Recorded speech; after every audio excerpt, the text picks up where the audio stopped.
Assalamualaikum warahmatullahi wabarakatuh. Perkenalkan, nama saya Dia Ayu Beranti dengan NIM 202141005. Saya berasal dari kelas Agroteknologi A semester 1. Di sini akan menjawab ulangan akhir semester mata kuliah Bahasa Indonesia. Soal yang pertama, pola bentuk gabungan terikat.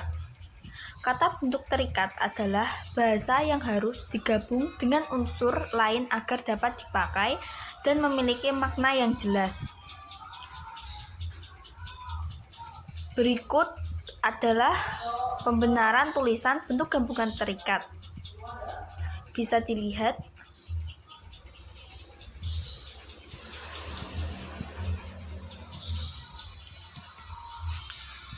Berikutnya adalah soal nomor 2.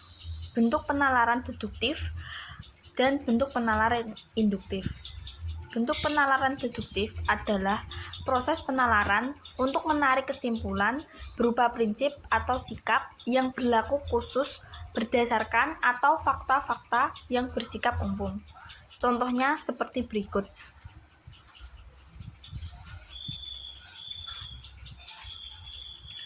Kemudian untuk bentuk penalaran induktif adalah paragraf yang diawali dengan menjelaskan permasalahan-permasalahan khusus atau mengandung pembuktian dan contoh-contoh fakta yang diakhiri dengan kesimpulan yang berupa pernyataan umum.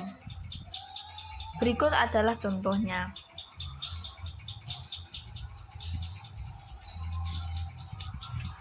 Kemudian untuk soal nomor 3, jelaskan transkripsi dan transliterasi. Transkripsi adalah pengalihan tuturan yang berwujud bunyi dalam bentuk tulisan, penulisan kata, kalimat, atau teks dengan menggunakan lambang-lambang bunyi. Contohnya seperti berikut, bisa dilihat. Kemudian untuk transliterasi adalah penyalinan dengan penggantian huruf dari abjad yang lain. Contoh, vokal rangkap bahasa Arab yang lambangnya berupa gabungan antara harokat dan huruf. Transliterasinya berupa gabungan huruf sebagai berikut.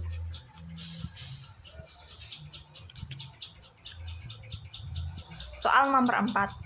Jelaskan penomaran bagian karangan. Penomaran adalah dengan angka Arab menggunakan sistem digital.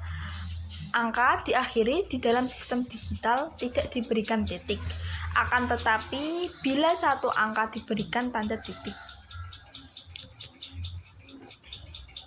Berikut adalah perbaikan penulisan yang salah ke yang benar.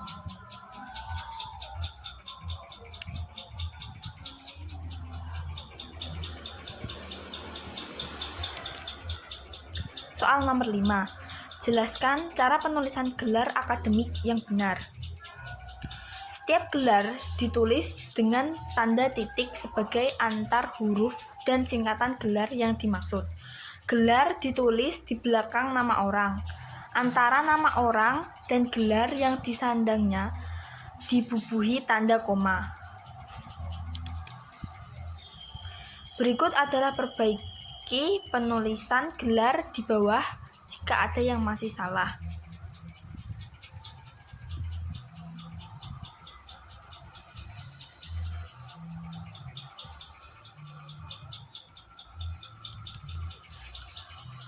Soal nomor 6. Soal nomor 6. Jelaskan penggunaan tanda elipsis, tanda siku, dan tanda kurung, serta berikan contoh kalimatnya.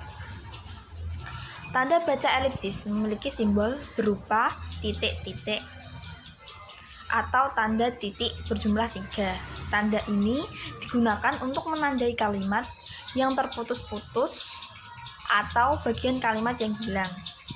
Contoh seperti berikut. Kemudian tanda kurung siku digunakan untuk mengapit huruf, kata, atau kelompok kata sebagai koreksi dalam naskah asli yang ditulis orang lain. Contoh seperti berikut. Kemudian, tanda kurung dipakai untuk mengapit huruf atau kata yang keberadaannya di dalam teks dapat dimunculkan atau dihilangkan. Contohnya seperti berikut.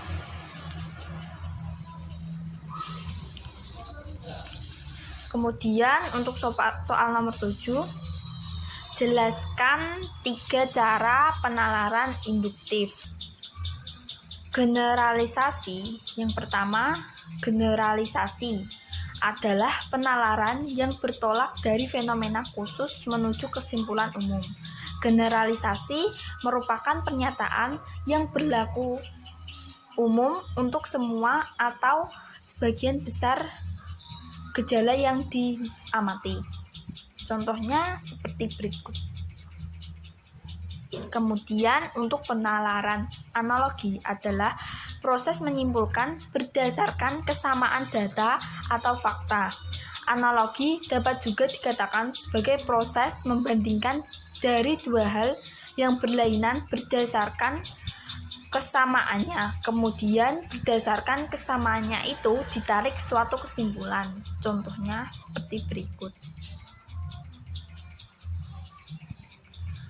Kemudian yang ketiga, penalaran sebab akibat. Satu paragraf yang merupakan pengembangan dari pola pikir paragraf induktif, di mana kalimat utama diletakkan di akhir paragraf dan sering disebut juga dengan kesimpulan.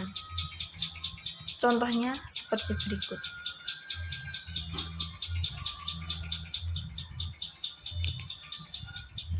Soal nomor 8. Jelaskan yang dimaksud dengan silogisme dan berikan contoh. Silogisme adalah suatu proses penarikan kesimpulan secara deduktif. Silogisme disusun dari 2 proposisi atau pernyataan dan sebuah konklusi atau kesimpulan. Contohnya seperti berikut. Soal nomor 9.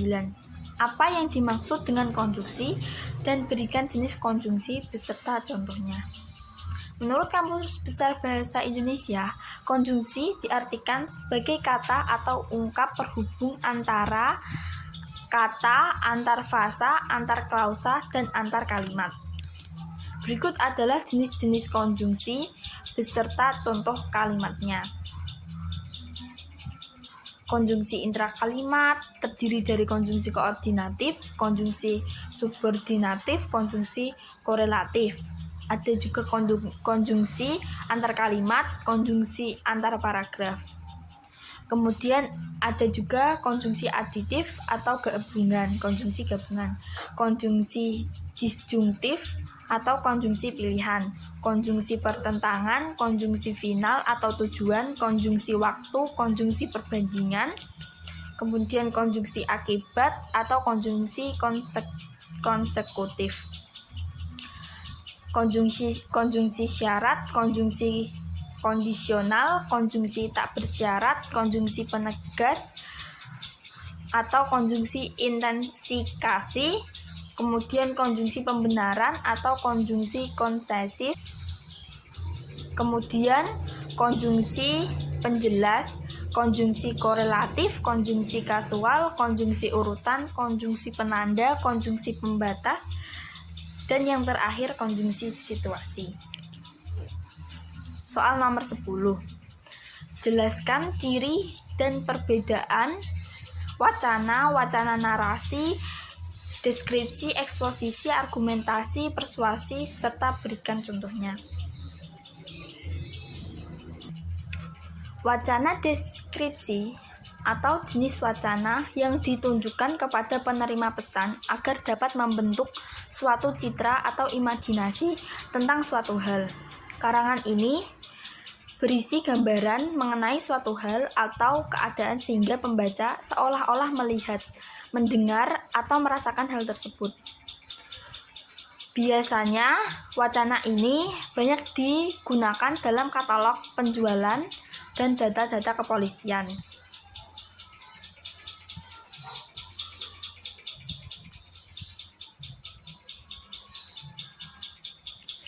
Ciri-ciri wacana deskripsi. Penggambaran suatu dilakukan sejelas-jelasnya dengan melibatkan kesan indera. Kemudian ada membuat pembaca atau pendengar merasakan sendiri atau mengalami sendiri.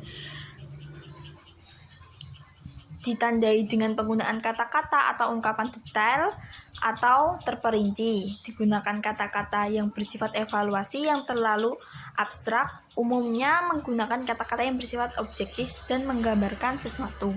Contohnya seperti berikut.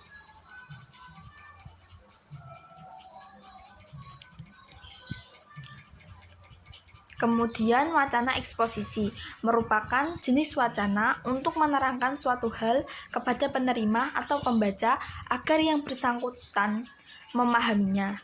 Dalam wacana ini diperlukan proses berpikir. Wacana ini digunakan untuk menjawab pertanyaan bagaimana, karena menerangkan proses atau prosedur suatu aktivitas.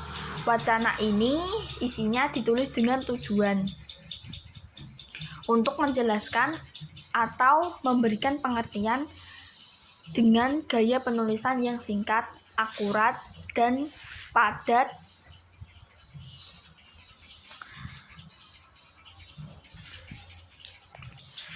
Kemudian yang ketiga, wacana argumentasi merupakan jenis wacana yang berusaha mempengaruhi pembaca atau pendengar agar menerima pernyataan yang dipertahankan, baik yang didasarkan pertimbangan logis maupun emosional. Sebuah wacana dikategorikan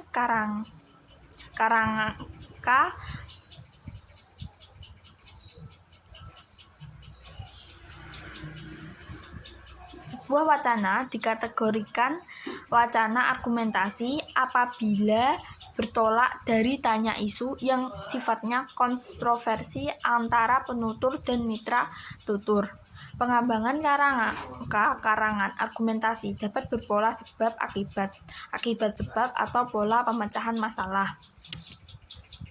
Kemudian yang keempat, wacana persuasi merupakan wacana yang bertujuan mempengaruhi mitra tutur untuk melakukan tindakan sesuai yang diharapkan penuturnya. Terkadang wacana sesuai menggunakan alasan yang tidak rasional, misalnya iklan rayuan. Kemudian yang kelima, wacana narasi merupakan jenis wacana yang berisi berita. Wacana ini menceritakan sebuah kejadian secara berurutan berdasarkan waktu kejadian, atau bisa juga tidak berurutan tapi alurnya kesana kemari. Narasi dibangun oleh sebuah alur cerita. Alur ini tidak akan menarik jika tidak ada konflik selain alur cerita, konflik, dan susunan kronologis. Ciri-ciri narasi lebih lengkap lagi diungkapkan oleh Attar Semi tahun 2003 sebagai berikut. Yang pertama, berupa ciri tentang peristiwa atau pengalaman penulis. Yang kedua, kejadian atau peristiwa yang disampaikan berupa peristiwa yang benar terjadi dapat berupa semata-mata imajinasi atau gabungan keduanya. Berikut adalah contohnya. Sekian jawaban dari saya. Wassalamualaikum warahmatullahi wabarakatuh.